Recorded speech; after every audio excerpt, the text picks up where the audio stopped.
नमस्कार, मैं अर्चना और आप देख रहे हैं हंगामा टाइम्स। 2022 को लेकर के क्या है तैयारी, किस तरीके से लोग 2022 के चुनाव की तैयारी कर रहे हैं। तो आज हमारे बीच में है आचार्य राम मोहन शुक्ल, जो कि बीजेपी से हैं और जिनका क्षेत्र लगता है अवध क्षेत्र के वो सह संयोजक है, जो कि लखनऊ से हैं। तो हम आज उनसे बात करेंगे 2022 को लेकर। साथ में जो त्यौहार आ रहे हैं, जैसे दीपावली आ रही है, भैया दूज आ रहा है, आपका धनतेरस आ रहा है। तो धनतेरस के दिन लोग बहुत सारी खरीदारी करते हैं, तो कितना असर पड़ेगा महंगाई का आम जनता पर और क्या है 22 की तैयारी, उनसे बातों का सिलसिला शुरू करते हैं। आपका स्वागत है सर। देखिए, 2022 की तैयारी, हर चुनाव की हम तैयारी करते हैं, केवल 2022 ही नहीं है। हम 2019 का भी चुनाव लड़े, जो सांसद का चुनाव था। अभी हम विधानसभा का चुनाव लड़ेंगे, उसके आगे हम नगर निगम का भी लड़ेंगे। कोई भी चुनाव हो, अभी तुरंत अभी ग्राम पंचायत का हम लोग चुनाव लड़े। हम अपनी तैयारी के साथ ही चुनाव लड़ते हैं। हमारी तैयारी झूठे वादे की तैयारी नहीं होती है, हमारी तैयारी होती है समाज की सेवा करने की। तो झूठे वादे आपने कहा, तो सबसे पहला वादा हम आपसे बता रहे हैं, पूछ रहे हैं, तो कितनी महंगाई हुई कम? नहीं, झूठा वादा आप कहाँ महंगाई कह रहे हैं।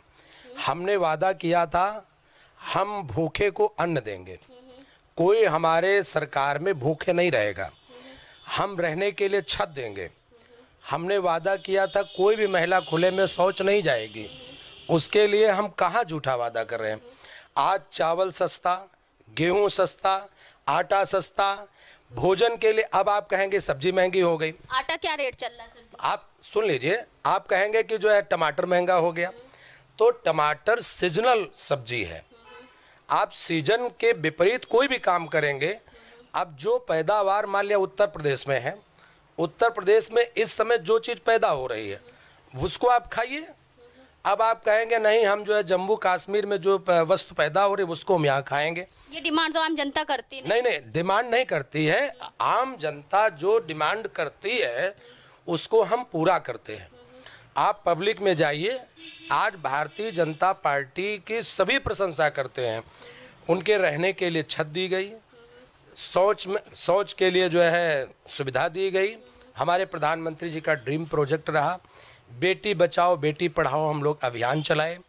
अभियान चला करके पूरा काम किया। मुस्लिम महिलाओं में 3 तलाक की जो बहुत बड़ी समस्या थी उसको सॉल्व किया गया। उनकी 3 तलाक पे भी रोक कहाँ लगी है? 3 तलाक तो आए दिन हो रोक बहुत बड़ी रोक है, इसको आप नकारिए नहीं।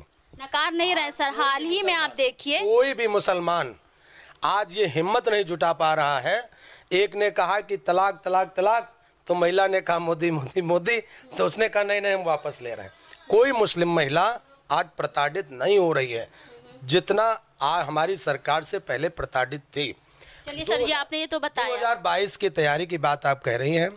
हम 2022 की तैयारी उस हिसाब से करते हैं कि हमें जो समाज में जो हमने काम किया है उसको हम समाज को बताएंगे, और जो हमें आगे काम करना है, जो हमारी योजनाएं अधूरी रह गई हैं उसको आगे भी हम करेंगे और अनवरत काम करते रहेंगे। हमारे यहाँ वंशवाद परिवारवाद ये वाद नहीं है। हम लोग काम करने के लिए, हमारे मुख्यमंत्री जी बेचारे हर समय काम करने के लिए अनवरत तैयार रहते हैं। हमारा मुख्यमंत्री कोई सुख सुविधाओं में नहीं रहता है, हमारे मंत्री काम करने के लिए तैयार रहते हैं, हमारे कार्यकर्ता तैयार रहते हैं। आपको स्वयं मालूम होना चाहिए, जिस समय हमारे यहाँ महामारी चल रही थी कोरोना, तो भारतीय जनता पार्टी के अलावा कौन सा ऐसा दल था जो समाज की सेवा कर रहा था। न जाने कितने कार्यकर्ता समाज की सेवा करते करते। कैसी सेवा करी सर जी, ये बताइए। फैजाबाद हाईवे से आप देख कितने लोग पैदल चले गए, नंगे पैदल के लोग मर गए। पैदल हम मानते हैं, लेकिन उनके लिए हमने सुविधाएं भी दी। क्या सुविधा? कोई सुविधा। जैसे मुख्यमंत्री जी को ये मालूम हुआ तो उनके लिए बस की व्यवस्था की गई। आप ध्यान से देखिएगा, बस की व्यवस्था की गई। दूसरी बात, हम लोगों ने जगह जगह पे कैंप लगाए कि कोई आदमी भूखा न रहने पाए, सबको आश्रय दिया गया। और कोरोना काल में हम लोग स्वयं कैंप लगा करके घर घर जा करके भोजन व्यवस्था, अन्न व्यवस्था, दवा क्षेत्र में करी थी सर आपने? अरे हमने इंदिरा नगर में किया, हमने सीतापुर में किया, हमने पूरे हमारा जो अवध क्षेत्र है तो समस्त क्षेत्रों में किया। हमने अपने कार्यकर्ताओं को प्रेरित किया कि आप लोग सेवा करिए। फैजाबाद रोड पे आपको हम बता दें, जो फैजाबाद का जो आपका हाईवे बनता है, जहाँ पे आपका सब यात्री लोग जाते हैं, सब लोग जाते हैं, वहाँ से हमने खुद ग्राउंड रिपोर्टिंग करी है। बस वाले उनसे 5-5 हज़ार रुपए मांग रहे हैं। जितनी भी सेवा जो भी करी है वो एनजीओ संस्थाओं ने किया है, खाना बांटा है सबको लेकर। लोग नंगे पैर गए हैं, पैरों में छाले पड़ गए हैं। नहीं मैडम, तो शायद आपको पूरी जानकारी नहीं है, तो आप पूरी जानकारी दे। भारतीय जनता पार्टी का प्रत्येक कार्यकर्ता समाज सेवा के लिए, राष्ट्र हित के लिए है। हमारे यहाँ जो शिक्षा दी जाती है, हमारे यहाँ जो सिखाया जाता है, वो यही कहा जाता है कि हम लोग समाज सेवा के लिए, राष्ट्र हित के लिए हैं। हमारे लिए कोई मनुष्य साधारण मनुष्य नहीं है। हमारे लिए हर एक व्यक्ति, चाहे वो मनुष्य हो चाहे वो जो भी हो, हमारे लिए सब महत्वपूर्ण है। और उनकी सेवा के लिए हम लोग अपनी जान की भी परवाह नहीं करते हैं। कोरोना में जिस समय लोग घर से बाहर नहीं निकल रहे थे, उस समय हमारे कार्यकर्ता सड़कों पर कैंप लगा करके उनकी दवाई की व्यवस्था करना, कपड़े की व्यवस्था करना, भोजन की व्यवस्था करना, सारी व्यवस्थाएं कर रहे थे। सर जी, कोरोना काल में सरकार पूरी फेल हुई, दूसरी लहर आई है, उन्होंने जो है आपका ये शमशान घाट में शटर उठा दी, कितनी चिताएं जल रही थी, ऑक्सीजन नहीं मौजूद थे, जबकि आपका लोहिया अस्पताल में ऑक्सीजन प्लांट लगा हुआ है, तब भी वहां से जो मरीज आते हैं तो उनको रिफर करा KGMU। तो कहाँ से सरकार पूरी सफल हुई है? कोरोना काल में ही हमने देखा है, जमीनी स्तर पर देखा है कि सरकार पूरी विफल हुई है। आप ये बताइए, आज केरल में आज भी कोरोना थम नहीं रहा है। हमारे यहाँ उत्तर प्रदेश में कोरोना कितना जल्दी थम गया, एक बात। दूसरी बात, आप कह रही हैं कि सरकार ने कुछ नहीं किया। आप ये बताइए, जैसे बहुतायत जब बीमारी आई तो बीमारी आने पर बहुतायत में मरीज आ गए। जब बहुतायत में मान लिया हमारे यहाँ प्लांट है, 100 आदमियों का है, 500 आदमियों का है, 1000 आदमियों का है, वहाँ पर 2000 हो जाएंगे। तो समस्या तो सरकार क्या करे, इसमें डॉक्टरों का काम था, डॉक्टरों की टीम लगी हुई थी, सब काम कर रहे थे, लेकिन कुछ अव्यवस्थाएं हुई, ये बात हम आपकी मानते हैं, लेकिन उन अव्यवस्थाओं को सरकार संभालने में कोई नहीं कमी की। तो ग्राम प्रधान चुनाव पे क्यों नहीं रोक लगाया गया सर? ग्राम प्रधान चुनाव से किसी कोई नुकसान हुए नहीं। क्या नुकसान? के बाद तो ब्लास्ट हुआ है सर। क्या ब्लास्ट हुआ? कोरोना की दूसरी लहर का। नहीं, ग्राम प्रधान का चुनाव चल रहा था, चुनाव के मध्य में ही ये कोरोना आ गया। अब चुनाव कराना न कराना ये सरकार का काम नहीं, चुनाव आयोग का काम है। चुनाव आयोग चाहता तो चुनाव को रोक देता। सरकार ने कहीं विरोध किया हो तो आप बता दीजिए। सरकार ने कहीं विरोध नहीं किया, चुनाव कराने का विरोधी तो नहीं किया ना। सरकार का काम है व्यवस्था करना। व्यवस्था में हमने चुनाव कराने में व्यवस्थाएं दी, चुनाव कराना न कराना ये आयोग का काम है। आयोग अपना काम कर रहा था, हम अपना काम। तो सर यही चीज है ना कि जो है, जब बाहर भी अपना, घर में भी अपना, केंद्र में भी आप, राज्य में भी आप, तो इसमें चुनाव आयोग की आप चुनाव आयोग स्वतंत्र संस्था है, उसका सरकार पोषण करती है, लेकिन उसके ऊपर हमारा कोई दबाव नहीं है। चलिए ठीक है, ये तो हो गया आपका इच्छा। अब हम ये बताइए, जो 5 वादों को लेकर के बीजेपी सरकार आई थी उत्तर प्रदेश में, महंगाई, बेरोजगारी, महिला सुरक्षा, शिक्षा का स्तर, तो पूछिए हमसे। हाँ, तो सर जी बताइए, महंगाई कितनी कम हुई? महंगाई हमारे हिसाब से कहीं महंगाई है ही नहीं। है नहीं। अच्छा, पेट्रोल कितने में है आप बताइए? पेट्रोल हम उसकी व्यवस्था कर रहे हैं, उसके लिए हम जो है, आप पेट्रोल का यूज कम करिए। इलेक्ट्रॉनिक जो है गाड़ियां आ रहे हैं, इलेक्ट्रॉनिक बसें आ रही हैं, इलेक्ट्रॉनिक यानी कि आपका कहने का मतलब ये है कि एक तो सर महंगाई, ऊपर से डबल महंगाई, और यानी कि अपने जो पेट्रोल डीजलों के वाहन हम खड़ा कर लें, बेच दें उसको, और हम लोग इलेक्ट्रॉनिक मत बेचिए। हम ये नहीं कह रहे बेचिए, लेकिन डीजल पेट्रोल ये अंतर्राष्ट्रीय कार्य है, ये हमारे हाथ में नहीं है। अंतर्राष्ट्रीय व्यवस्था है, अंतर्राष्ट्रीय व्यवस्था में जितना डीजल पेट्रोल महंगा होगा उसी हिसाब से। अब केवल डीजल पेट्रोल को लेकर के सरकार को कोसेंगे तो काम नहीं। पहले विपक्ष में तो ये भी तो कोसते थे। नहीं, हम कोसते, हम कहाँ कह रहे हैं? आप कहें, आप करे तो रामलीला, दूसरा करे तो कलेक्टर ढीला। ये बात नहीं है। देखिए, एक सर सवाल सुन लीजिए। जब केंद्र में कांग्रेस की सरकार थी, विपक्ष में आप लोग थे, तो आप लोगों का एक गाना आया था, महंगाई डाइन खाए जाते हैं, तो क्या आप नहीं खा रही है आम जनता को? हमारे हिसाब से महंगाई है ही नहीं। आपके हिसाब से नहीं है, तो सर ये बताइए, घरेलू गैस कितने में है? देखिए, भोजन की व्यवस्था में कोई कमी हो गई हो, कहीं पर कपड़ा सस्ता हुआ, भोजन सस्ता हुआ, आम आदमी को कोई समस्या नहीं है।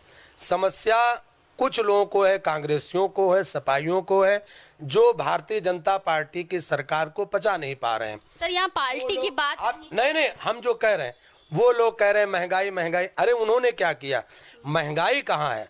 जब चावल 25 रुपया, 27 रुपया, 28 रुपया, जाने कितना महंगा, आज हम 1.5 रुपया 2 रुपया किलो चावल दे रहे हैं। कौन सा चावल 2 रुपये? अरे कोटे में मिल रहा है। सर कोटे में कितना मिलता है आप बताइए? राशन कितना मिलता है? अरे यूनिट पे कितना मिलता है? पर्याप्त नहीं सर, 1 यूनिट पे कितना मिलता है हमें ये बताइए आप। अरे जो भी मिलता है वो 5 किलो मिलता है।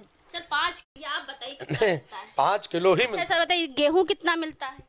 गेहूँ 30 किलो गेहूँ मिल रहा है। कोई 30 किलो गेहूँ नहीं मिल रहा है सर जी। 2 किलो गेहूँ और 3 किलो चावल मिल रहा है। नहीं ऐसा नहीं। अब सर ये बताइए, आप बीजेपी में आपको इतना आंकड़ा नहीं पता है। पेट्रोल क्या दाम है? हम लोग 35 रुपए हम दे 35 किलो अनाज दे। अच्छा ये बताइए, आजकल अरहर की दाल जो सबसे हर घर में खाई जाती है वो कितने रुपए में? अरहर की दाल 100 रुपया किलो है सर जी। 120 रुपए किलो। 120 में कोई बेच? पहले वही दाल 100 रुपए की 1.5 किलो या 100 किलो मिलती थी। आम जनता का सर्वे हम आपको किस सन की बात कर रही हैं? अभी 17 के पहले आपकी बात। 17 के पहले की बात नहीं कर रही हैं आप। 17 के पहले भी दाल महंगी थी और बीच में दाल हमारी 60 रुपए किलो थी, हमारी सरकार में थी। सर दाल कोई सरकार नहीं। हम आपसे 4 लोगों को मिलवा देंगे 60 रुपए किलो अगर दाल उन्होंने ली। आप हमें 2 लोग मिलवा दीजिएगा जिन्होंने 60 में ली। नहीं, अभी 2019 में दाल 60 रुपया, 40 रुपया, 50 रुपए किलो अरहर की दाल थी, हमारी सरकार में थी।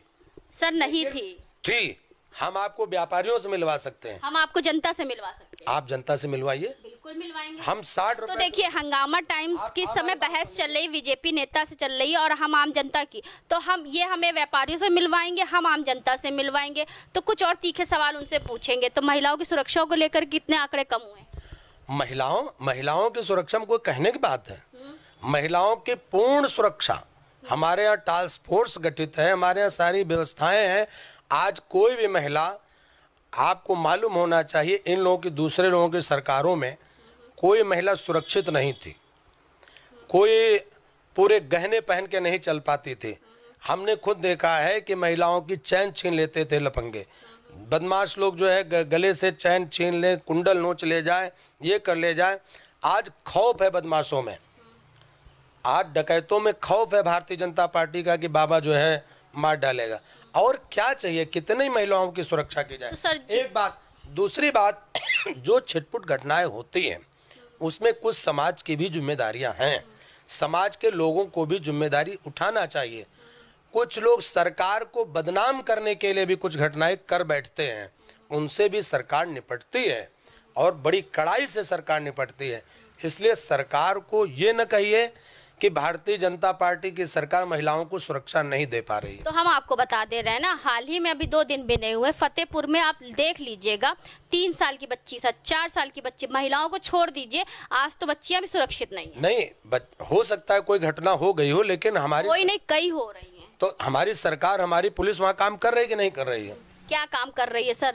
अपराधी पकड़े गए नहीं पकड़े गए? नहीं पकड़े गए। ऐसा हो ही नहीं सकता है। अपराधी पकड़े, अब कोई निरपराध नहीं पकड़ा जाएगा। जब ओरिजिनल अपराधी मिलेगा उसको। तो अपराधी पकड़े गए वो बात अलग है, लेकिन इस पे रोक क्यों नहीं लग रही है? अब रोक, हमने क्या कहा, ये समाज की व्यवस्था है, समाज को भी उसके लिए जागरूक होना पड़ेगा। समाज के लोग उसके लिए जब जागरूक होंगे, सरकार की सहायता करेंगे, तो अब मान लिया कोई छिटपुट घटनाएं हो जाती, इतना बड़ा प्रांत है, इतनी बड़ी व्यवस्था है, हर घर में एक पुलिस वाला तो नहीं बैठाया जा सकता है, लेकिन सरकार अपना पूरा काम करती, पूरी ईमानदारी से काम करती है। वो तो हर सरकार यही कहती है कि हम पूरा काम करते अपनी ईमानदारी, लेकिन जब वही पक्ष में रहती और विपक्ष में दूसरा रहता है तो उस पर तंज कसा जाता है।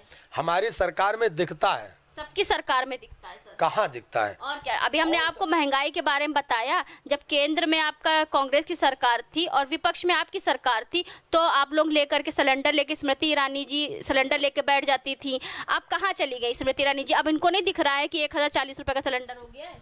अब देखिए, महंगाई तो अब 1040 का मान लिया सिलेंडर हो गया है, उस कंपनी की व्यवस्था है। अच्छा, महंगाई क्यों बढ़ रही है इतनी लगातार?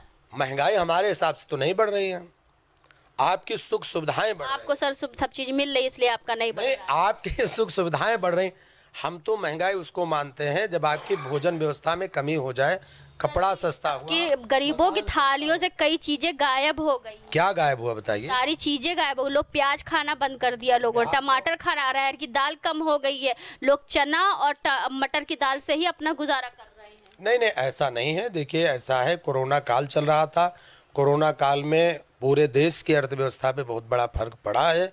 उसकी भी व्यवस्था सरकार करेगी। जहाँ पर ये लगेगा सरकार को कि ये फलानी चीज़ महंगी हो रही, आप लोग पता नहीं क्या सोचते हैं। पहले व्यापारी लोग क्या करते थे, बहुत बड़ा स्टॉक कर लेते थे कांग्रेस वगैरह की सरकार में, फिर अपने हिसाब से बेचते थे, उस समय महंगाई बढ़ती थी। अब तो सरकार स्टॉक कर रही है, अपने हिसाब से बेच रही है। नहीं, अब सरकार ने स्टॉक पे प्रतिबंध लगाया। हर जगह व्यापारियों पे निगाह रखी जाती है कि महंगाई न बढ़ने पाए। फिर भी अगर कहीं थोड़ा बहुत रुपए 2 रुपए ऊपर नीचे होता, ये व्यापार का एक क्रम है। कभी बढ़ जाना, कभी घट जाना, कभी बढ़ जाना, कभी घट तो जब जाना। लॉकडाउन था 84 रुपए में पेट्रोल था, अब वही 102, 103, 100, कहीं कहीं तो 105 भी क्रॉस कर दिया। अरे मान लिया 10-15 रुपये लीटर बढ़ भी गया हो तो देश हित के लिए अगर बढ़ रहा हो तो क्या दिक्कत है? राष्ट्र हित के लिए। तो यही चीज बोल करके आप लोग जनता को अपने वश में कर लेते हैं। नहीं नहीं, हम जनता को बस में नहीं करते हैं। जनता हमारी बातों पे विश्वास करती है और जो हम वादा करते हैं उसको हम पूरा करते हैं, इसलिए जनता हम पर विश्वास करती है। कोई कितना भी बरगलावे कि जो है भाजपा झूठी है, भाजपा ये नहीं करती, भाजपा जो कहती है वही करती है। और भाजपा की सरकार ही एक ऐसी सरकार इस समय है जो कि आम जनमानस के लिए काम करती है। न यहाँ परिवारवाद है, न यहाँ वंशवाद है, और यहाँ पर कोई वाद नहीं चलता है। चलिए एक सवाल और हम आपसे पूछ रहे हैं, ठीक है, ये तो रही महिलाओं की बात और बेरोजगार आपकी जो है महंगाई की बात हो गई। बेरोजगारी कितनी कम हुई? कहाँ बेरोजगारी है? आप बताइए कितनी कम हुई? अब बेरोजगारी इको गार्डन में देखिए 59,000 भर्तियां पड़ी हुई हैं। आपका शिक्षा मित्र बैठे रहते हैं, आंगनवाड़ी महिलाओं से कहा गया उनका वेतन बढ़ेगा, मानदेय बढ़ेगा, सब धीरे धीरे भर्तियां हो रही हैं। धीरे धीरे कितना सर चलेगा? 5 साल पूरे। बेसिक शिक्षा में भी हो रही हैं। अभी पीसीएस की भी भर्तियां हुई हैं। हमारे यहाँ जो परीक्षा होती है उसका रिजल्ट जल्दी आता है और हम जल्दी भर्ती करते हैं। और बहुत सी ऐसी नौकरियां जिसको हम संविदा पे लोगों को रख रहे हैं। और बात ये रही बेरोजगारी की, जो आप लोग सोचते हैं बेरोजगारी, कौशल विकास, न जाने कितनी योजनाएं हमारी सरकार चला रही है कि हमारे यहाँ बेरोजगारी न रहे। हमारे प्रधानमंत्री और मुख्यमंत्री का यही एक वादा है, यही एक मिशन है कि हर हाथ को काम देना है। हर हाथ को काम देने के लिए आजकल तो हर हाथ खाली है। कहाँ खाली है? नहीं, आप देखिए अभी कितनी पटरी दुकानदारों की दुकानें लगती थी, सारे पटरी दुकानदारों को हटा दिया। नहीं, पटरी दुकानदारों को व्यवस्थित किया गया। हटाना कहाँ पे व्यवस्थित किया गया? नहीं, सब व्यवस्थित है। नगर निगम से उनको जमीन दी गई, सबको वहाँ पर दुकान लगाने की व्यवस्था दी जा रही। अब मान लिया सड़क पे जाके खड़े हो गए, सड़क पूरी जो है वही लोग दुकानदार ही अपना लगाए रहते दुकान है, तो वाहनों का यातायात बाधित होता है। जब पुलिस रिपोर्ट करती है कि दिक्कत हो रही है तब सरकार उसके लिए कुछ सोचती है। सारे दुकानदारों को व्यवस्थित किया जा रहा है, व्यवस्थित किया गया, व्यवस्थित करेंगे। कोई भी दुकानदार, कोई भी व्यापारी, कोई भी किसान हमसे रुष्ट नहीं है। जो भी लोग रुष्ट हैं वो वही हैं जो हमारे विपक्ष वाले हैं। हाँ, यानी सपा कांग्रेस है आपका। हाँ, बस बाकी आम जनता उसमें से कोई? आम जनता बहुत प्रसन्न है। तो जिस तरीके आप सुन रहे हैं कि सर का कहना ये है कि आम जनता कोई भी दुखी नहीं है, सब सुखी, सबको आवास मिल रहा है और सबको अनाज मिल रहा है। तो ये बताइए, चलते चलते हम आपसे एक सवाल और पूछेंगे। हाल ही में त्यौहार आने वाले हैं, जैसे धनतेरस आ रहा है, दीपावली आ रहा है, उसके बाद भाई दूज आएगा, तो महंगाई का असर कितना आम जनता की कमर को तोड़ेगा? नहीं, महंगाई आप जिसको कह रहे हैं वो महंगाई नहीं है। वो महंगाई जैसे धान का खीला है, मिठाई है, चीनी के मिठाई है, ये सब चीज़ें तो जो जिस रेट में थी उसी में है ही हैं। अब मान लिया कोई आपकी भौतिक सुख सुविधाओं की वस्तु है, मान लिया कोई सोफा ले रहा है 15,000 का, कोई ले रहा है 1 लाख रुपए का। सर आम जनता की बात कर रहे हैं। आम जनता की बात कह रहे हैं। जनता 1 लाख के सोफे पे नहीं बैठ। धान का लावा महंगा हो गया, चीनी से बनी हुई मिठाई क्या महंगी हो गई? बिल्कुल हो गई। नहीं महंगी हुई, जो पिछले रेट थी वही अब है। अब थोड़ा बहुत तो फर्क पड़ेगा ही। मान लिया जो अगर थोड़ी महंगाई नहीं होगी तो व्यापारी भी तो परेशान होगा। रुपए 2 रुपए हो सकता बढ़ गया हो, लेकिन इतनी महंगाई नहीं हुई है कि धान का वो खीला न खरीद सके, जो है चीनी की मिठाइयाँ न ले सके, गौरी गणेश जो गणेश लक्ष्मी की मूर्तियाँ न ले सके, ऐसा कुछ नहीं। हमारे यहाँ माटी कला उद्योग है। दीपावली में जो दीपक जलाने के लिए आपको वस्तु चाहिए वो कोई महंगी नहीं हुई है। अब भौतिक जगत की सामान है, अगर कोई महंगी भी हो रही हो तो उसके लिए, अब ये तो सर सांस्कृतिक अपना देश है, ठीक है, हिंदू सांस्कृतिक देश है, तो जहाँ पहले लोग 1 किलो खीले लेते थे वहाँ लोग पाव भर लेंगे, जहाँ लोग गणेश लक्ष्मी जी की बड़ी मूर्ति लेंगे वहाँ छोटी मूर्ति लेंगे। वो अपना किसी न किसी त्यौहार तो मनाएंगे, लेकिन आम जनता का बहुत असर पड़ेगा त्यौहार पे, क्योंकि महंगाई इस समय चरम सीमा लांघ गई है। नहीं, महंगाई के कहाँ पर पहुँच गई, हमें तो नहीं दिख रही कहीं महंगाई। आप सर फील्ड पे चलिए हमारे साथ में, हम आपको दिखाएंगे। बताइए। पेट्रोल महंगा, डीजल महंगा, चीनी महंगी, दाल महंगा, आटा महंगा, घी महंगा, हर चीज तो महंगा। नहीं, सब सामान्य स्तर पे है, ऐसे कोई वस्तु महंगी नहीं हुई है। जो तो कितना असर पड़ेगा 2022 पे? काहे का चुनाव पे 2022 पे? 2022 में हम जीत करके आएंगे, पूर्ण बहुमत की सरकार बनाएंगे। जनता हमारे कार्यों से संतुष्ट है और आगे भी रहेगी। हम जनता के लिए काम करते हैं, करते रहेंगे। जनता की सुख सुविधाओं का ध्यान रखेंगे। जनता को किसी भी प्रकार की कोई दिक्कत भारतीय जनता पार्टी की सरकार में नहीं होगी, ये हमारा वादा है। तो ये थे हमारे साथ में आचार्य राम मोहन शुक्ल, जो बीजेपी से सहयोग अवध क्षेत्र से हैं। तो उनकी नज़रों में महंगाई नहीं बढ़ी है, महिला सुरक्षित हैं, बेरोजगारी नहीं बढ़ी है। वो तो आम जनता देखती है कि कितना क्या हो रहा और किस तरीके से बीजेपी सरकार के 5 साल हुए पूरे और कितने वादे हैं पूरे और कितने वादे हैं अधूरे। तो इसी कड़ी के साथ में मैं अर्चना आपसे इजाज़त लेना चाहूँगी। बने रहिएगा हंगामा टाइम न्यूज़ चैनल के साथ। सबके लिए शुभ दीपावली। धन्यवाद।